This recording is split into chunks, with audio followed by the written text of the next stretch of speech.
Jordan Jefferson. So start with that. Is the Florida kid used to the cold winter yet after, what, 4 years? Uh, I'm saying I'm used to it. Regardless of what, cold is still cold. And so whenever temperature drop like that, I try to cover up, cause either way, either way, cold is cold. So. So more serious though, the weather was bad Saturday. Does that make it difficult to play in? Some guys like that. What about you when it's less than ideal? To me, I think that when the weather's like that, it's more of a mental standpoint. So like, you're mentally strong, it won't affect you too much.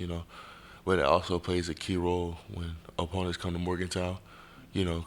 So at the same time, if you're mentally strong, I think it's not that big of a deal, but it does play a role. You've become very good at knocking down passes. You're not as tall as, Sean Martin. How do you do that? Is it just pure luck? Is there a timing technique to it? Well, we work the drill all the time in practice, but I think more for me, it's more of an instinct thing. And and our coach says every time you see the ball go to the ear, put your hand up, match the quarterback's hand, stuff like that. But it's just, I think more to me, like I said, it's just more the instinct that God gave me. So I'm grateful for that. You have any thoughts on the reasoning why you went a while defensively not being able to created turnovers, the Baylor game led to a win, now it's kind of an issue again, not being able to create that many takeaways? I said one more time. In terms of the season being up and down, in terms of creating takeaways, Yeah. so struggling earlier in the season, having it pop in the Baylor game, that was an emphasis that Coach Leslie talked about, and then now recently, that's been something that's not been able to materialize as much again. You know, the way I think it is, our defense plays hard. So we want to give ourselves opportunity and get turnovers, and sometimes the ball don't bounce our way. Sometimes it does. But I think either way, by us playing hard and by us getting 11 hands to the ball, we give ourselves opportunities to create turnovers and get turnovers. So I feel like when the opportunity presents itself, we'll get those. We'll get more of those. So and we'll get those done. What's it been like playing up there with Dante, especially like the last few games that you've had? It's special. I've been playing with Dante. I've been playing with Dante all 4 years since I've been here. So we've been on the field together all 4 years. So it's definitely a lot of chemistry there. That's like my big brother. We've been real close since I got here. So, and the fact that us playing on the field together and starting together, that's special. So you got two, and then, you got Sean and Taj on the other side, so it's just it's like a big family. And that also contributes to our play because we complement each other real well because, like I said, we know each other and playing with each other a long time. So it's special. You've played against Duzlon in the past. The challenge is he's small, so he's probably hard to see sometimes on the line, but he's also quick and strong. So what challenges does he present? Duzlon is a very good running back. And that coach does a very good job getting him the ball. The offense is pretty unique. I think for us it's not about Kansas State. It's about us.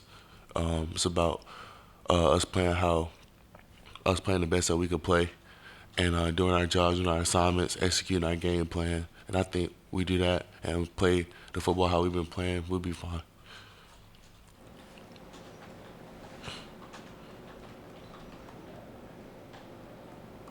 Jordan, people will say, hey, just get your hands up on defense if you can't get to the quarterback. But you've got a lot going on. Like you said, you're trying to read the quarterback when he picks the ball up. You're looking at the offensive lineman. Where are his hands going? Because you're trying to break that contract. You're trying to look for space, a place where you can get to the backfield. When does all that start to come together? How long does it take to get good at all of those pieces? It takes a while. Definitely a thing that comes with experience. And and I like because Coach Jackson always tells us, he's like, keep it simple. He's like, don't be doing all these crazy moves. Don't make it more complicated than it already is. Just keep it simple. He said, you keep it simple, you'll be able to think. You'll be able to go. You'll be able to play fast, and then you play fast, good things happen. What do you think? How do you think Coach Jackson has done development-wise? You know, with guys like you or Sean or you know anybody that's kind of grown into a starting role. Oh man, Coach Jackson did a great job. Coach Jackson, one of the best coaches in the nation, in my opinion. He knows what gets you going. He knows how to make it. Like he can simplify it down. However, like he knows how each of us learn. He knows how each and one of us click, and I think that's real special, especially from a coaching standpoint. And I think that like Coach Jackson, he knows what makes us go, and he knows how to explain things, so it makes it a lot easier, and we pick up on it. Does it help that Coach Leslie's his background's obviously on the line? Does that help or? Oh yeah, of course it helps. Yeah, it helps. 'Cause also Coach Leslie, during practice, he be with us as well. So you know, if it's stuff we don't understand, we'll be with Coach Jackson and Coach Leslie. Then we'll walk through it, you know, stuff like that. Cause you know Coach Leslie coaches the Bandits as well, so we're all together anyways most times. So it's good. The best play of your career and the worst. Best play of my career. That's a good question. I don't really know about the best play. I done made a few. One of them probably this past weekend, the fourth down pass breakup. I think that was pretty big. Yeah. Worst play. I probably had a few of those. Yeah, probably a few of those. I don't remember the exact one, but I know I had a few.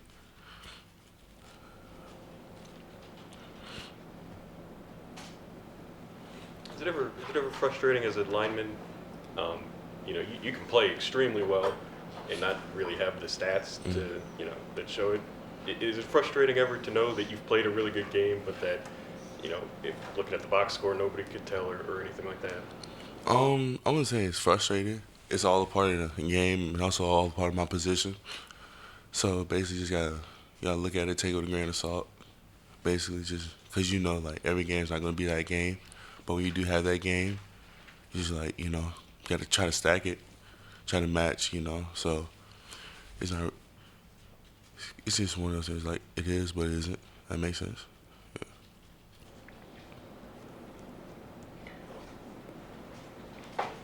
You got it?